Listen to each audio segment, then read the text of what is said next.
আসসালামু আলাইকুম বন্ধুরা আজকে আমরা জানবো যে ধান খেতে ড্যাপ সার প্রয়োগের প্রয়োজনীয়তা বা কখন প্রয়োগ করব বা কখন কতটুকু প্রয়োগ করব।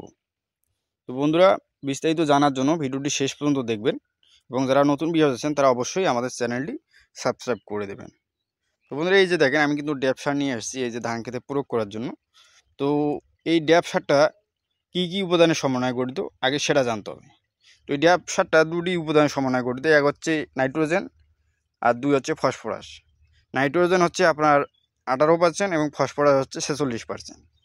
এই যে ড্যাপ সারটা আমরা প্রয়োগ করি, অনেকে আমরা সার মানে ধান লাগানোর আগেই সার যেই সারটা দেই তখনই আর অনেকে মানে 20 থেকে 25 কেজি বা 30 কেজির মতো ড্যাপ ছিটিয়ে দেই। তখন কিন্তু অতগুলো সার দিয়ে কোনো লাভ নেই, কারণ সেই সময় ওই সারগুলো মানে আমরা ধান লাগাইলে তখন কিন্তু ধানের শিকড়টা তত বাড়ে না এবং সে সময় এই সারগুলো শোষণ করতে পারে না। সে সময় এই সারগুলো কী হয়, নষ্ট হয়ে যায়। আর যখন আমরা ধান লাগানো 10 থেকে 15 দিন পর প্রথম কিস্তির সারটা যে দেই, সেই সারের সময় যদি আমরা পরবর্তী সারগুলো দেই তাহলে কিন্তু আমাদের কাজে লাগে, কারণ সে সময় গাছের শিকড়গুলো বৃদ্ধি পায় এবং গাছের শোষণ ক্ষমতা বেশি থাকে। তো যখন আমরা হাল চাষ করি তখন কিন্তু আমরা ড্যাপ সারটা 10 থেকে 12 কেজির মতো ড্যাপ সার দিয়ে ছিটিয়ে দিয়ে আমরা ধান রোয়া লাগানোর চেষ্টা করব। এবং পরবর্তী থেকে যখন আমাদের 10 থেকে 15 দিন হবে, মানে ধান লাগানো 10 থেকে 15 দিন হবে, গাছের শিকড় বৃদ্ধি পাবে, তখন কিন্তু আমরা বাকি ড্যাপটা প্রয়োগ করে দেবো।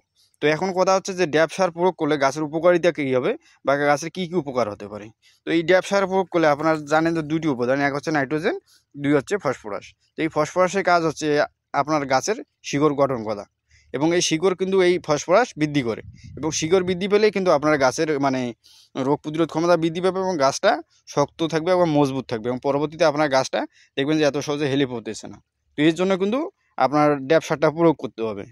তো ড্যাপ সার প্রয়োগের ফলে আপনার আর এক নম্বর উপাদান হচ্ছে নাইট্রোজেন। নাইট্রোজেন দিলে হবে কি, নাইট্রোজেনের কারণে আপনার গাছ যে হলুদ হয়ে যায়, মাঝে মাঝে দেখবেন যে অনেক গাছ হলুদ হয়ে যাচ্ছে বা দেখবেন যে গাছের মানে কুশির সংখ্যাগুলো কুশিগুলো নষ্ট হয়েছে, এই সময় যদি আপনারা এই নাইট্রোজেনটা থাকে, নাইট্রোজেনের কারণে আপনার গাছগুলো ঘন সবুজে পরিণত হবে এবং গাছগুলো দ্রুত বৃদ্ধি পাবে।